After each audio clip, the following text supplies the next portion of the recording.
Welcome everyone to my video. It's good to be back posting on my channel. My name is Daniel, and I will mention that this is my third video in a row, my third I'm coming back to YouTube video, I guess. So hopefully this sustains and we have multiple videos in the span of a month. And so I'm glad that you are here.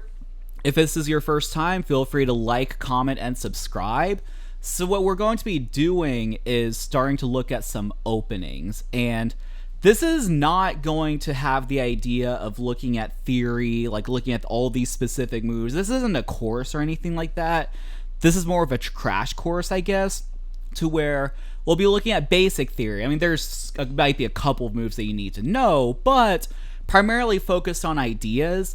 And ultimately, my goal out of this series is, if you're wondering if you should play a certain opening, whether it be the Queen's Gambit, we might look at other openings like the, Caro Kann French or something like that.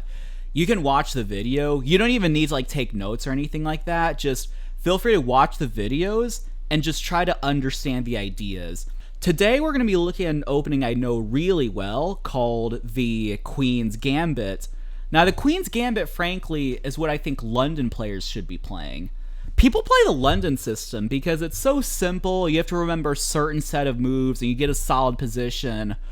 What I would say, arguably, is the Queen's Gambit's basically that. It's a little bit more complicated because you have to face openings like the QGD and Slav, and there's the factor of the pawn hanging on c4. But ultimately, Queen's Gambit, you can almost play it like a system, and I think it's just better than the London system. So with that said, let's get into the video.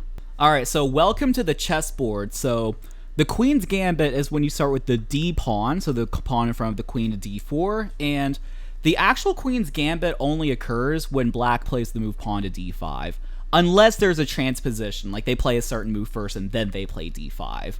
Ultimately, you need to get d4, d5 in, and the Queen's Gambit is when you play c4. Now again, technically you can play knight f3 first and then play c4, but for the purposes of our video and for simplicity, we will assume that this is the starting position. So what I will say is, you can't really play the Queen's Gambit against knight f6 necessarily, unless it transposes to something like this, where they play e6 then put the pawn out. So you can't play the Queen's Gambit against say the Nimzo Indian defense with e3 and bishop b4, or the King's Indian defense with g6 and bishop g7. If you want to know how to play against those, then I would encourage you to do your own research, or we might do a separate video on that. So this is the starting point of the Queen's Gambit. Now, most players, I would say 1400 or higher, seem to understand that's very difficult to get away with taking and holding on to the pawn. Pawn takes c4, the Queen's Gambit accepted, is actually not a terrible opening. However, I just wouldn't advise it, because after d takes c4, which is actually the first variation we'll look at, it can be easy for white to just get a big center like e4. And I don't know, if I'm teaching players how to play fundamental chess with controlling the center and developing your pieces, I don't want you getting this position as black. Now, against e4, so e4 is a fine move, although if black's really astute, they'll probably find a move like e5, which kind of undermines your center, and then d5, I think maybe c6 the move here? I think it is. So it's actually just knight f6, I think, and then I think at some point you go c6, with the idea of just chipping away at the center. So against the Queen's Gambit accepted, now this is the infamous Queen's Gambit accepted trap, to where white starts with the move e3. So it's quite simple. You move the e pawn one square, and I'll show you why it doesn't work with e4 in a second, but you move the pawn one square with the simple idea to just take the pawn on c4 and develop the bishop in the meantime. Now what black should do is just play a move like knight f6, let you take the pawn, maybe play e6, and then just develop normally. And then it's a game, c5 I think is a move, then castles, and you have a game. However, what people will oftentimes try to do is play the move pawn to b5. So they're trying to protect their pawn at all costs. And please just trust me on this. And I will show you the moves, but just trust me. it is not worth holding on to the pawn. If you for some reason play the Queen's Gambit accepted, or actually let's look at it in this lens. Say you're aspiring to play the Queen's Gambit, and the reason you're not playing it is because you're worried about them taking the pawn c4 for free. Don't worry about it. It's so bad. To give context, my record against like e6 and c6 is about 55 to 56% win percentage. I think it's 56 against e6, 55 against c6. Against d takes c4, it goes up to like 65 or something like that. Then if you go into this variation with like b5, it shoots up to like 75%. So this is clearly bad, and I'll show you why. So when you have this pawn formation to where they just played d5 and took the pawn on c4, and then they played b5, you want to break up the pawn structure, or try to break up the pawn structure, by attacking the base of the pawn chain. Well, in this instance, it's kind of a mini pawn chain, but you play the move pawn to a4. And the idea with a4 is, okay, if they leave it there, you just take, and then you'll be able to take c4, and you're pretty happy. If they take a4, then you pick and choose which pawn to take. You can just take one, probably, and then just take the other. I don't know. Play, maybe a rook a4 is more accurate. I'm actually not sure. So I'm thinking maybe there's bishop d7, but honestly, at this point, they have doubled a pawns. Not that it really matters that much. And then after a4, so what black in theory should try to do, if the base of their pawn chain is being attacked, is protect it with another pawn. If a6, you take on b5 anyway, because there's a pin on the rook.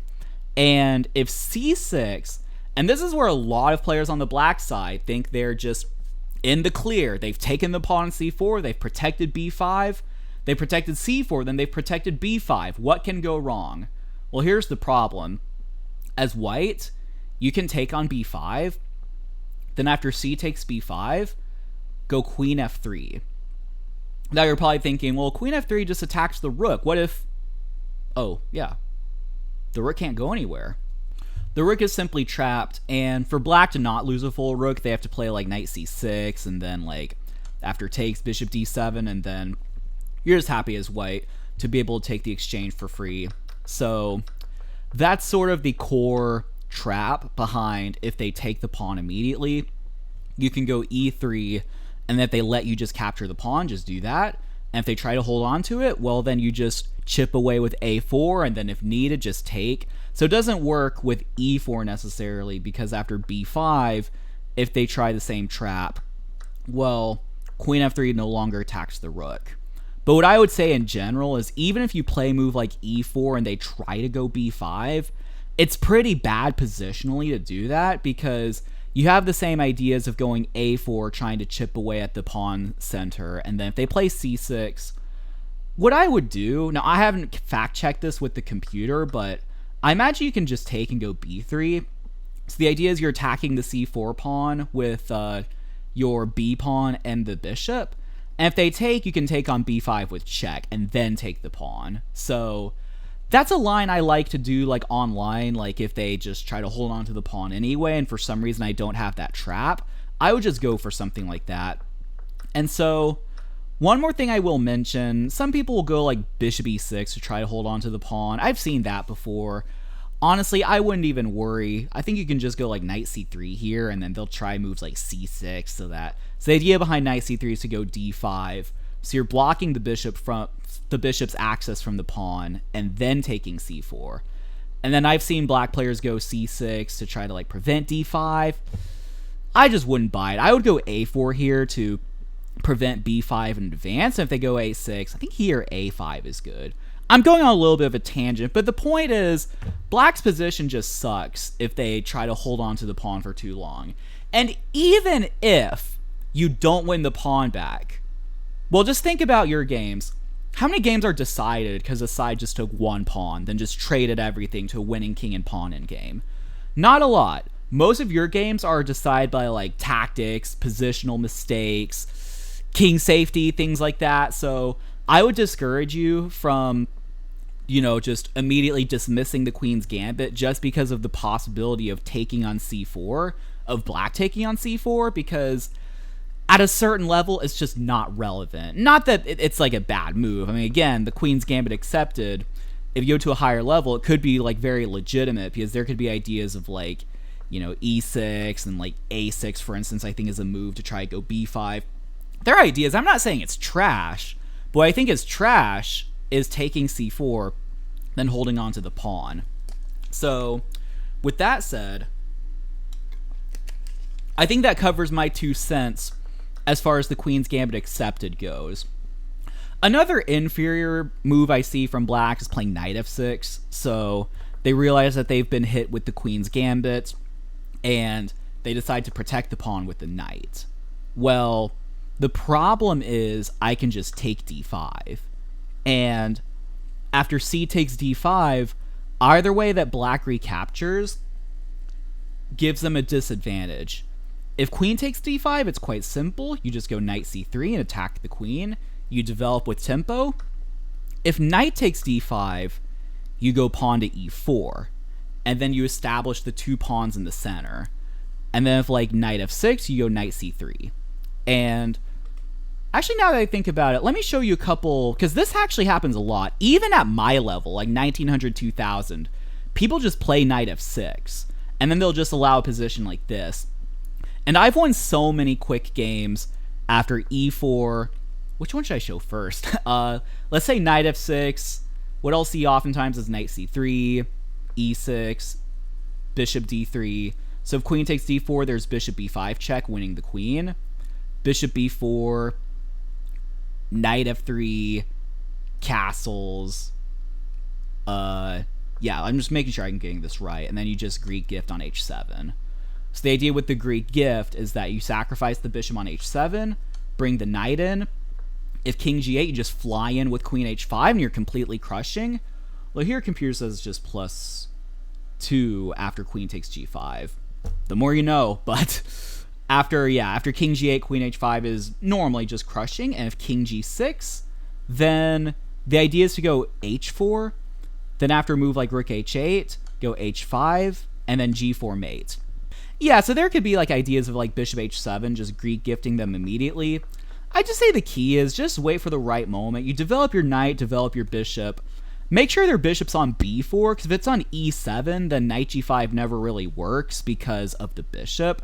So it has to be this sort of set of circumstances, but you can definitely make it work. Another trap or trick that I see, not even necessarily a trap, is when they go like knight b6. So I actually found it's not even necessarily after knight b6. It can even be after knight f6, which is the same sort of thing we looked at earlier. After knight c3, so we're saying that black goes like knight c6 here. Then the point is you've developed both of your knights. Both your knights are protecting your pawns. And black goes bishop g4, which in theory looks like a decent pin. But in reality, white will just hit you with this move d5. Then after knight e5, which again, it looks good, you're attacking the pinned knight. The thing is, it's not actually that pinned. You just take it. You give up your queen, and the idea is bishop b5 check. The king is trapped. If knight d7, you just take it. Then they'll be forced to give up their queen. And at the end of all that, you just take the bishop. And you're up a piece. If c6, you don't have to be worried. Just take it.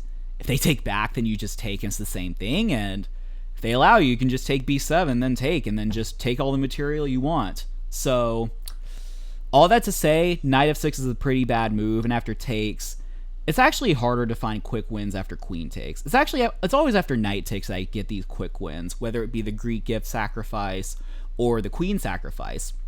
Anywho, let's actually now look at some more mainstream stuff. So after c4, which is the start of the Queen's Gambit, black's more common options to protect the pawn are either e6 or c6. There are other openings, like there's the Chigorin, there's the Albin counter Gambit. Is there anything else I'm forgetting? I'm not exactly sure, but today's focus is primarily going to be on those inferior options we just looked at, and the Slav, which is c6, and the QGD. QGD stands for Queen's Gambit Declined, in case you ever hear me just say that and don't know what I'm talking about. So we'll go over, not the order really matters, we'll go over the Slav first. So after c6, there are a number of ways you can play it. The way I actually like to play it is playing knight f3 and then going queen c2. The idea is to protect the pawn this way, then go g6, bishop g7, and then just do some stuff like that. But I would say, like, quite simply, just to get some ideas, you can just develop both knights. And, you know, again, if black ever, like, takes on c4, you just play, like, e4. And it gets a little bit sharp sometimes, like, with b5. But once again, just remember the theme. And as I'm saying that, let me just make sure I'm correct on the... Now, actually, here the move is e5, not a4. Because it's, like, e5. Well, it's too complicated. But I would just say, in general... You don't really need to worry about them taking on c4. You might need to look up a little bit of theory, because apparently after b5, if a4, I guess b4 is the move, and then you're also losing e4. So what I would also say is, if you ever want to be safe, you can just play like e3 pretty early. In fact, against the semi-Slav, which is e6, so black is playing d5, c6, and e6, as well as knight f6. They're sort of making this triangle. And the semi-Slav, a move that white will often do is bishop g5, but it gets very tricky after takes, e4, b5. I think the line is something like this: g5, knight takes, takes.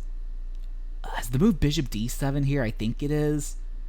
Or it's like this for... I don't know, but it gets very... I think this is called like the Botvinnik or something like that. It gets very complicated. So I would say, and especially if you're like a little bit like lower rated, like that intermediate level to where you're starting to learn like middle game concepts and stuff, I would just go e3, just protect the pawn. It does temporarily block in your bishop. You can always just find ways to like activate it with like b3, bishop b7, sorry, b3, bishop b2, things like that. Then like maybe later in the game you could like break with e4 and just sort of do that sort of thing. So yeah, so against the Slav, you can do something like that. Again, this is a theme to where, like, I would look up a little bit of theory here, unless you could just play e3 immediately, so that you don't have to worry about the c4 pawn. But if you want to play, like, the best / most sharpest lines, I would just look up a little bit of theory, just make sure, like, they take immediately what you do here. I think here, yeah, e4 is fine. If b5, then you can play a4. Because after a4, they don't have a knight on f6 that could potentially take on e4, which I think in that previous variation, black could play b4 and then just take the pawn on e4. So, yeah, with that said, now we'll look at sort of our final setup for this game, which is the Queen's Gambit Declined, also known as the QGD. So once again, I think a very simple strategy is just developing both knights, playing e3. You could play like bishop f4, bishop g5. You don't even necessarily have to. And then just playing the position out. So after e6, the main move is knight c3. Black will normally go knight f6 to continue protecting the pawn, and then white can go like knight f3, which again, there are a number of different ways you can play. I like to play the exchange, which is taking, then going bishop g5. There is a downside to where normally in the Queen's Gambit Declined, they have to worry about their bishop not being able to get out. And with the exchange, you kind of give them that free hand. Although I like this because you get this pin on g5, and you can play like e3, pile up some pieces on the diagonal, and then just sort of play that way. Although knight f3 is a way you can play. You can get a position like this, bishop e7. There's also bishop b4 creating this pin. I think here e3 is the move, but anyway, black will normally go bishop e7, and here... And, like, once again, you never really have to worry about taking, and even if so, especially with your knight on c3, b5 is going to be harder to play. It's like here, if they take on c4, just play, like, e4, even e3 is probably fine, then just take the pawn, and you have really nothing to worry about. Bishop e7. Here, I think bishop g5 is a good move. Then after castles, e3, and you just have a very solid position. You have sort of a pawn chain on d4, e3, f2, c4 is protected by the bishop. I would say later in the game, you'll probably want to develop your bishop to d3, queen c2, castle, and then just kind of play the position out. Now, I've actually had this position as black, and it's not very pleasant. What I would try is h6, then knight e4. This is the Lasker variation, I believe. And the two times I faced it relatively recently, like in the past year, white played the exact same variation, which was extremely annoying. Just taking on e7, then taking d5. So if e takes, then I just drop the pawn. So I have to trade first and then takes. And then, now this isn't really that special for white either, but it's very solid. You have like some clear plans like bishop d3, castles. I think queen b3 is even a move, and then like you can play for like c4, e4 breaks in the future, things like that. So all that to say, very solid. Just trying to see if I'm forgetting anything else, but yeah, just to recap, the queen's gambit is after d4, d5 playing c4. So we covered the accepted and why you shouldn't be worried about that. We covered knight f6. This is called the martial defense, I think, not to be confused with the martial attack, which is an opening against the Ruy Lopez, which we might do a video on later. We covered the QGD and we've covered the Slav. Again, there are other like things that black can play, but those are the 4 main options that I would think about. So with that said, thank you so much for watching this video. If you've made it this far, it means a lot. Once again, feel free to like, comment, and subscribe, and I will be seeing you for more videos. So take care. Bye.